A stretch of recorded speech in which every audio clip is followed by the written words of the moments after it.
কোনো এক শুভাকাঙ্ক্ষী আজকে খুব গুরুত্বপূর্ণ একটা কমেন্টস করছেন। আমার বয়স 21 বছর 2 মাস, অর্থাৎ 21 বছর 2 মাস। আমি কখনো যৌন মিলন করি নাই, কারণ আমার লিঙ্গ অনেকটা ছোট। সেটার জন্যই আমার স্ত্রী আমাকে মিলন করতে দেয় না।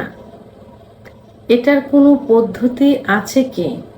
যদি থাকে তাহলে অবশ্যই জানাবেন, আমি খুব সমস্যার ভিতরে আছি। আসসালামু আলাইকুম, আমি প্রভাষক ডাক্তার রিক্তা পারভিন, হোমিওপ্যাথি এবং আয়ুর্বেদিক চিকিৎসক। এই কমেন্টসটা প্রায়ই কিন্তু থাকে এবং অনেকেই এটা জানতে চায় এবং এই সমস্যায় কিন্তু ভুগছে। কেউ বলে, কেউ বলতে চায় না, লজ্জা পায় ইত্যাদি। অর্থাৎ তার কথায় এটাই বোঝা যাচ্ছে যে তার বয়স 21 বছর। সে ভয়ে কোনো যৌন মিলন করেনি, বিয়ের পরে স্ত্রীর সঙ্গে যৌন মিলন করেনি, কারণ তার লিঙ্গ অনেক ছোট। এখন এই ছোট লিঙ্গ দিয়ে সে স্ত্রীকে সুখ দিতে পারবে কিনা সেই পদ্ধতিটাই জানতে চেয়েছেন। ধন্যবাদ অনেক সুন্দর একটা কমেন্ট করার জন্য। তো বাংলাদেশ সহ এশিয়া মহাদেশের পুরুষের লিঙ্গের গড় সাইজ 6.2 ইঞ্চি। বাংলাদেশের পুরুষরা সাধারণত 4-4.5 ইঞ্চির মধ্যে, অর্থাৎ বাংলাদেশের পুরুষের লিঙ্গের গড় সাইজ 4, 4.5 এবং 5-এর মধ্যে সীমাবদ্ধ থাকে। এর থেকেও ছোট থাকে, কারো দেখা যায় 3 ইঞ্চি, 3.5 ইঞ্চি হয়ে থাকে।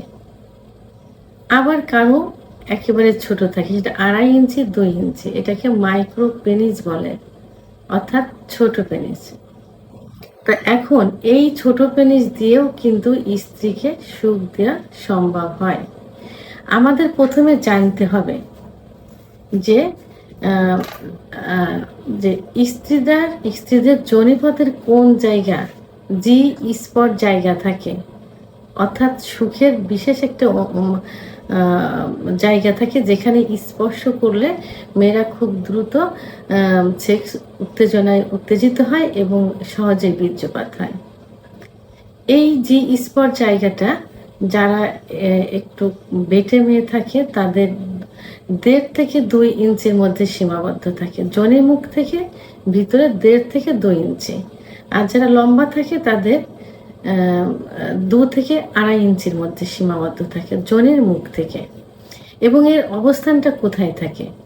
এর অবস্থান থাকে যোনির ভিতরে উপরের দিকে, প্রসাবের জায়গা ঠিক নিচ বরাবর থাকে, অর্থাৎ নিচেই থাকে রেকটাম বা মলদ্বার, দুই পাশে থাই বা রান থাকে, তার উপরে যে প্রসাবের যে জায়গা থাকে তার ঠিক নিচ বরাবর এই জি স্পট জায়গাটা থাকে। তা এখন গড়ে হলো 1.5 থেকে 2.5 ইঞ্চির মধ্যে কিন্তু স্ত্রীদের সুখের স্থান জি স্পট জায়গাটা থাকে, যেখানে পুরুষের পুল্লিঙ্গ স্পর্শ করলে, সংঘর্ষ করলে বীর্যপাত হয়। তাহলে এই যে 2.5 ইঞ্চি 2 ইঞ্চি লিঙ্গ দিয়েও কিন্তু স্ত্রীকে সুখ দেওয়া সম্ভব। কিভাবে করতে হবে? একটু টেকনিক অবলম্বন করতে হবে।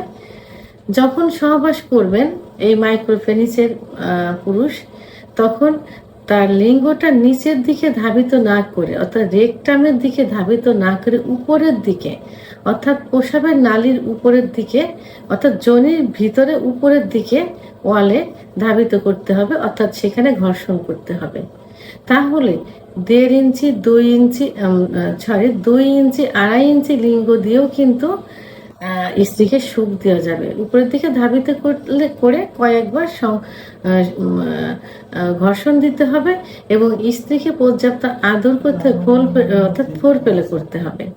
এই টেকনিকটা হলো সহবাসের পূর্বে স্ত্রীকে প্রচন্ড ফোরপ্লে করতে হবে, অর্থাৎ আদর করতে হবে। আদর করার কিছু কিছু জায়গা আছে যে জায়গায় স্পর্শ করলে স্ত্রীরা খুব সহজেই উত্তেজিত হয় এবং অর্গাজম হয়। তা এখন মাইক্রো প্রিন্সের এই পুরুষেরা স্ত্রীকে এত পরিমাণে ফোরপ্লে করবে যেন 2-3 বার অর্গাজম হয়, অর্থাৎ কামরাজ বেরিয়ে যায়। তখন স্ত্রী নিজেই বলবে যে এখন তুমি সহবাসে আসতে পারো। তখন কি করবেন? তখন সহবাস শুরু করে লিঙ্গটা নিচের দিকে ধাবিত না করে উপরের দিকে ধাবিত করে ঘর্ষণ করতে থাকবে এবং সহবাস চলাকালীন অবস্থায় স্ত্রীকে ফোরপ্লে করতে হবে। তাহলে খুব তাড়াতাড়ি অর্থাৎ যোনির মধ্যে প্রবেশের 2-1 মিনিটের মধ্যে কিন্তু স্ত্রীর বীর্যপাত হয়ে যাবে। এই টেকনিকটা অবশ্যই অবলম্বন করতে হবে। এবং যাদের পেনিস 2 ইঞ্চি তারা কি করবেন? তারা একটু টেকনিক অবলম্বন করে লম্বা মেয়ে বিয়ে করবেন না, একটু বেটে মেয়ে বিয়ে করবেন। কারণ বেটে মেয়েদের জি স্পট জায়গাটা 1.5 থেকে 2 ইঞ্চি ভিতরে থাকে। আর যাদের 2 থেকে 2.5 ইঞ্চি পেনিস থাকে তারা আপনারা মিডিয়াম সাইজের মেয়েদের বিয়ে করতে পারেন, কারণ 2.5 ইঞ্চির উপরে কিন্তু জি স্পট জায়গা থাকে না। তাহলে এখন এই শুভাকাঙ্ক্ষী, আমার ছোট্ট এই শুভাকাঙ্ক্ষী সহ সবার উদ্দেশ্যে, যারা এই সমস্যায় ভুগছেন সবার উদ্দেশ্যে বলছি, আপনাদের লিঙ্গ যদি ছোট থাকে অর্থাৎ মাইক্রোপেনিস হয়, আপনারা চিন্তিত হবে না, শুধুমাত্র একটু টেকনিক অবলম্বন করবেন। সেটা কি?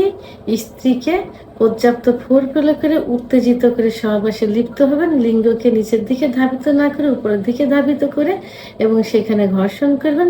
সে মিলনে যাওয়ার পরেও স্ত্রীকে পর্যাপ্ত ফোরপ্লে করবেন। এই কিছু টেকনিক অবলম্বন করলে খুব দ্রুত স্ত্রী বীর্যপাত হয়ে যাবে।